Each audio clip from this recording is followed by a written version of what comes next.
Halo, saya Sikers, kembali berjumpa bersama saya Denny Darko. Tidak ada yang namanya misteri, yang ada adalah tanda-tanda yang kita semua coba untuk mengerti. Lihat kantong mata ini, karena saya mendukung timnas hingga detik terakhir. Bahkan saat tendangan Justin Hubner itu nggak masuk, saya tetap punya sebuah keyakinan, ini pasti akan bisa menang. Sampai di detik terakhir, dianulir, dan terus kemudian digolkan oleh Pratama Arhan, dan menjadikan Indonesia pertama kalinya masuk ke semifinal dan pertama kalinya membuyarkan impian raksasa Asia. Korea Selatan memutus mata rantai 40 tahun mereka itu selalu mengikuti Olimpiade, kalah oleh kesebelasan underdog asuhan.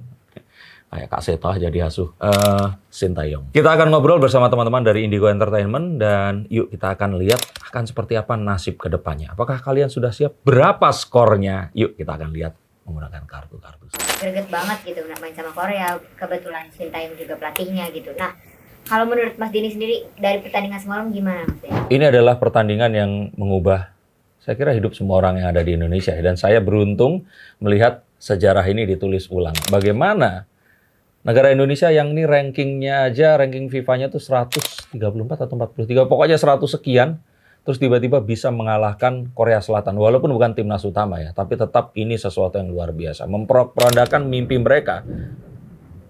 Diaminin Tuhan. Yang selama 40 tahun, itu selalu lolos ke Olimpiade.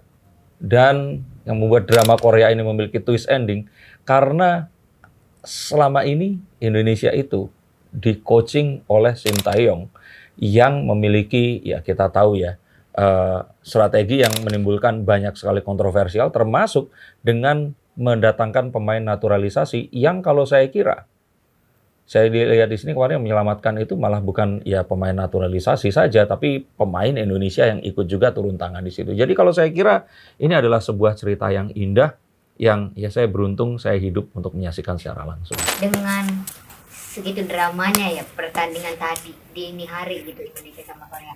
Menurut Mas Denny sendiri, seperti apa sih pertandingan semifinal nanti Indonesia? Yang pasti kalau secara teknis, Indonesia ini mengalami peningkatan yang sangat pesat. Dan kalau saya kira ini merupakan sebuah pembelajaran yang bagus. Mereka ini menyerap ilmu dari Sintayong. Dan tanpa saya bermaksud memuji-muji, tapi kenyataannya seperti itu. Mereka ini bermain sangat loose, sangat santai sekali melawan Korea Selatan. Walaupun mereka tidak bisa mengoptimalkan handicapnya Korea saat Korea ini bermain dengan hanya 10 pemain. Jadi semalam itu drama sekali karena sudah 10 pemain, malah kita digolin. Nah inilah yang kalau saya kira lebih bukan ke teknis, tapi lebih ke mental yang harus diasah dan harus diperkuat. Karena ya kebayang ya kalau misalkan kayak orang yang biasa-biasa aja, terus kemudian datang ke seseorang yang lebih jago, itu kan kita pasti akan look up, tapi jangan berkecil hati. Karena kalau menurut saya, bola itu bundar dan segala hal itu bisa terjadi. Tapi di saat keraguan itu datang, kita mendingan selalu berpikir dan berharap bahwa hal yang baik yang akan datang kepada kita. Dan itu yang terjadi semalam dengan waktu Justin Hubner menendang, dikira gagal, tapi ternyata kiper Korea Selatan ini, si Boom itu ternyata dia sudah memindahkan kakinya ya, dua kakinya melewati garis, gol dianulir untuk kedua kali, sama seperti di babak awal, dan waktu diulang kedua kali, itu langsung gol, dan melanjutkan perjuangan berikutnya, yang terus kemudian oleh Rio ya, ini ya, penjaga gawangnya, betul ya? Fernando ditahan, dan digolkan oleh Pratama Arhan. Drama yang sangat, kalau boleh saya bilang, kalau ini apa ya, serial itu kayak naik turun dan di akhirnya itu klimaks sekali. Karena dini hari tadi permainannya lebih kita memang main di penalti. Menurut Mas Denny sendiri, pertandingan semifinal nanti akan ada penalti lebih atau seperti apa mungkin? Saya kalau lihat enggak ya, nanti akan benar-benar menangnya itu selisih. Walaupun itu tipis, kalau saya kira ini selisih. Dan saya tetap berharap Indonesia yang menang. Sebesar dan seberapa persen mungkin kemungkinan Indonesia menang di semifinal nanti, Mas Denny? Kalau saya kira kalau dalam persentase, kalau seandainya mereka ini tetap bisa menjaga pace permainannya, mereka tetap disiplin dalam artian itu tidak terpengaruh oleh ritme lawan dalam memainkan permainan ini tadi. Jadi kayak kita ini yang leading ini ya, dance-nya. Kalau saya kira kita akan bisa memenangi ini tadi. dengan telak.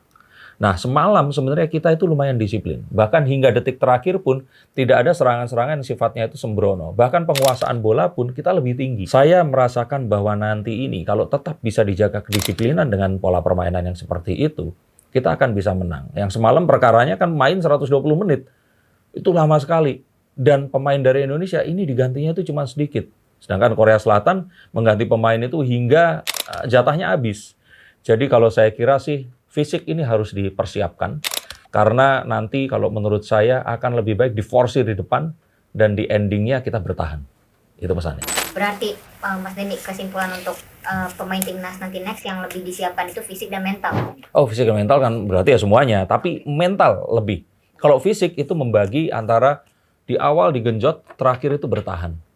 Karena dalam mental itu tadi, kita akan berhadapan dengan kesebelasan yang akan bisa meruntuhkan nanti ini kita. Kecuali kalau ternyata terjadi keberuntungan, kembali lagi bola itu bundar dan kita harus siap untuk menghadapi apapun yang akan terjadi. Mengetahui juga bahwa siapa yang nggak boleh main lagi, Hapner atau Strik itu akan nggak bisa, padahal kemarin dia mengegolkan 2 gol.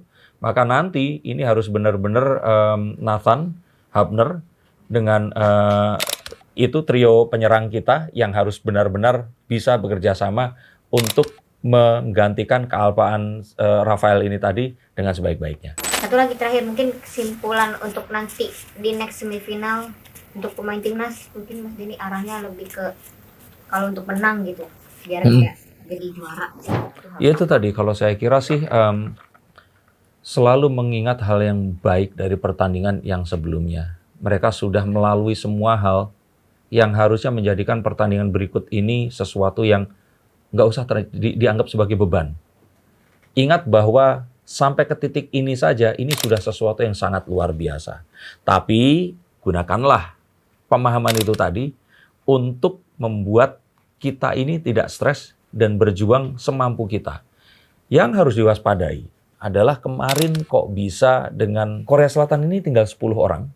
Dan yang dipangkas ini adalah goal maker mereka. Tapi kita malah kegolan.